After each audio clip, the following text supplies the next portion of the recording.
बहुत साल पहले की बात है। सुंदरबन के जंगल में शेर खान का शासन था। शेर खान दिल का बहुत अच्छा था। शेर खान हमेशा जंगल के जानवरों का ख्याल रखता था।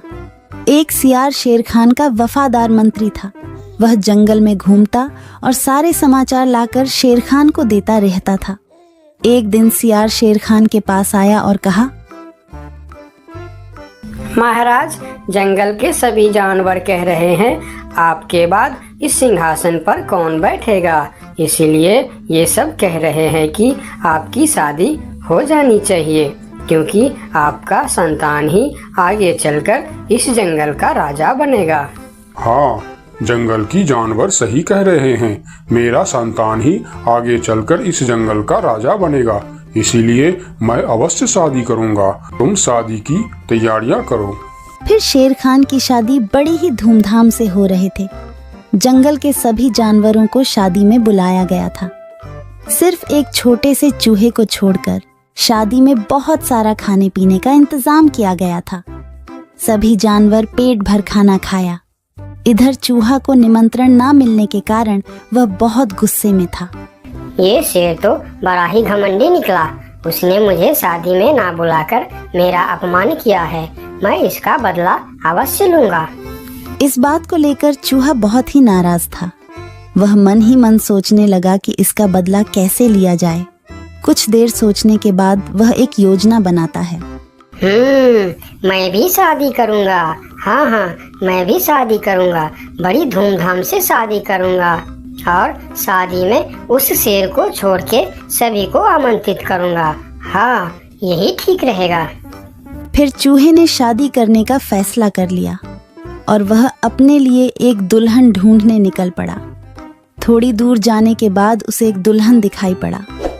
फिर चूहे ने उसके पास जाकर कहा, शादी तो मैं कर लूं, लेकिन इसके साथ से तो मैं बिल्कुल नहीं शादी करूंगा। मेरी दुल्हन तो उस घमंडी शेर के दुल्हन से भी सुंदर और शक्तिशाली होनी चाहिए। फिर चूहा आगे जाकर एक पेड़ के नीचे रुक गया। दुल्हन की खोज को लेकर चूहा चिंतित हो गया।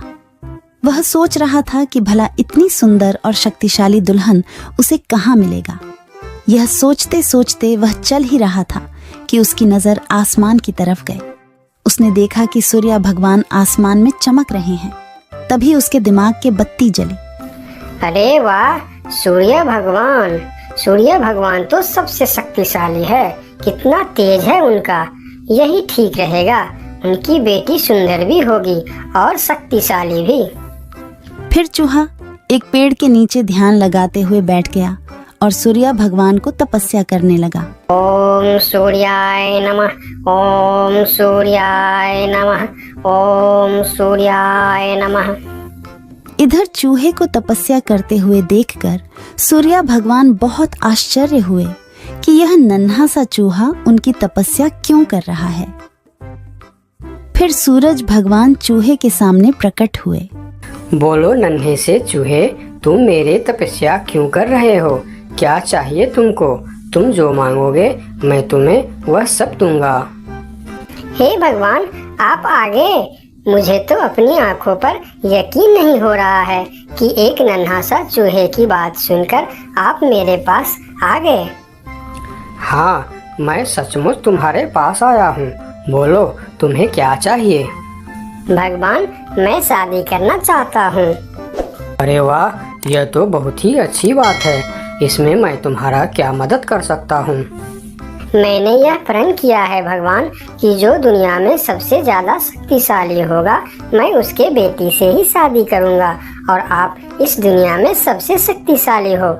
इसीलिए मैं आपकी बेटी से शादी करना चाहता हूँ। चूहे की बात सुनकर सूर्य भगवान सोच में पड़ जाते हैं कि मैं इस छोटी सी चूहे के साथ अपनी बेटी का शादी कैसे कर सकता हूँ। और फिर उन्होंने मन ही मन सोचने लगे, यह चूहा तो बिल्कुल पागल लग रहा है। इससे भला मैं अपनी बेटी की शादी कैसे करवा सकता हूँ? कुछ भी करके मुझे इससे छुटकारा पाना ही होगा, मगर कैसे? मुझे जल्दी कुछ करना पड़ेगा। तभी उनके मन में एक ख्याल आया और उन्होंने चूहे से कहा, अरे यह तो बहुत ही अच्छी बात है। कि तुम मेरी बेटी से शादी करना चाहते हो। मुझे अपनी बेटी के लिए तुमसे अच्छा वर और कहाँ मिलेगा। सूर्य भगवान का बात सुनकर चूहा मन ही मन बहुत खुश हो गया और उसके मन में लड्डू फूटने लगे। तभी सूर्य भगवान बोलते हैं, लेकिन एक समस्या है, मैं दुनिया का सबसे शक्तिशाली नहीं हूँ और तुमने प्रण किया है कि जो दुनिया में सबसे ज्यादा शक्तिशाली होगा तुम उसी के बेटी से शादी करोगे। अगर तुमने मेरी बेटी से शादी की तो तुम्हारा प्रण टूट जाएगा। हे भगवान, ये आप क्या बोल रहे हो? आपसे भी शक्तिशाली? आपसे शक्तिशाली भला इस दुनिया में और कौन हो सकता है?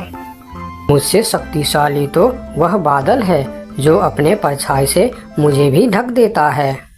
यह सुनकर चूहा आसमान की तरफ बादल को देखने लगा और बोला, अगर बादल आपसे भी ज्यादा शक्तिशाली है तो मैं फिर उसकी बेटी से ही शादी करूंगी। आप उसे नीचे बुलाइए।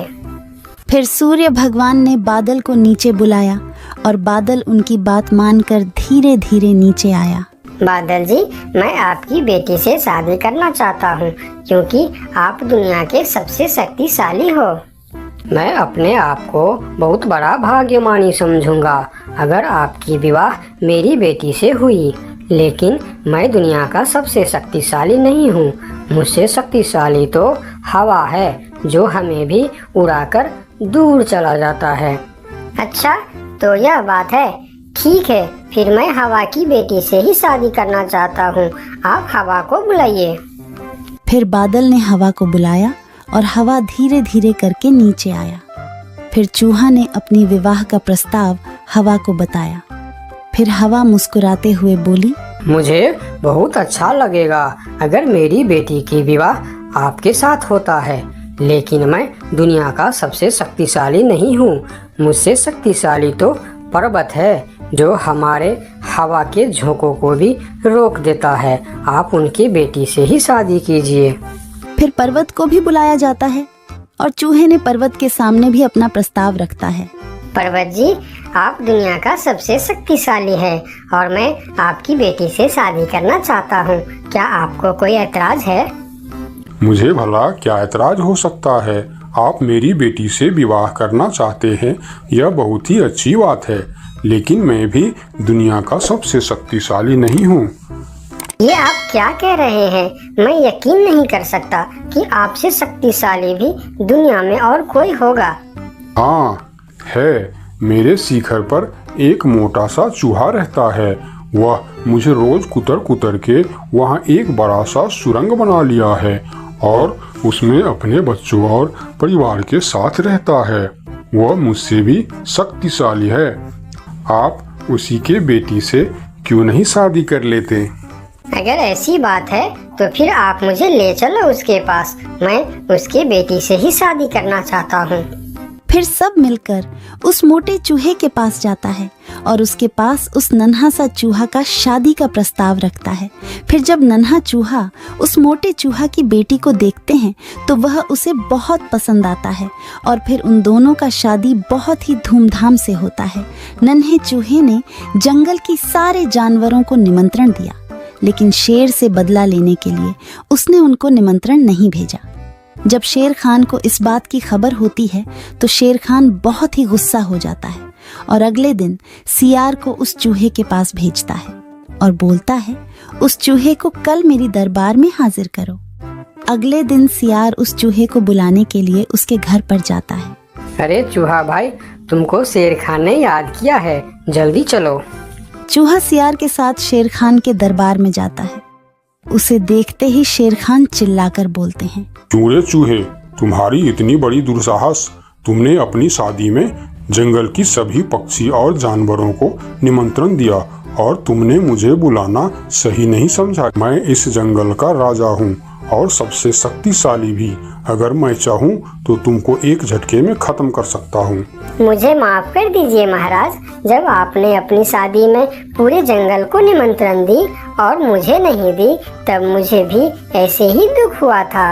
यही एहसास दिलाने के लिए मैंने आपको निमंत्रण नहीं दिया। मुझे माफ कर दीजिए। क्यों रे सियार, तूने ऐसा क्यों किया? मैंने तो तुमको बोल दिया था कि जंगल के कोई भी पशु पक्षी छूटनी नहीं चाहिए। फिर तुमने इस चूहे को निमंत्रण क्यों नहीं दिया? मुझे माफ कर दीजिए महाराज, गलती हो गई। मैंने सोचा यह छोटा सा जीव, इसको क्या निमंत्रण देने का, इसलिए मैंने इसे छोड़ दिया था। मुझे आप माफ कर दीजिए। ठीक है, अगले बार से ध्यान रखना। मेरे लिए जंगल का हर जीव एक जैसा है। इस वीडियो को लाइक करें, हमारे चैनल को सब्सक्राइब कर बेल आइकन जरूर प्रेस करें हमारी न्यू वीडियोस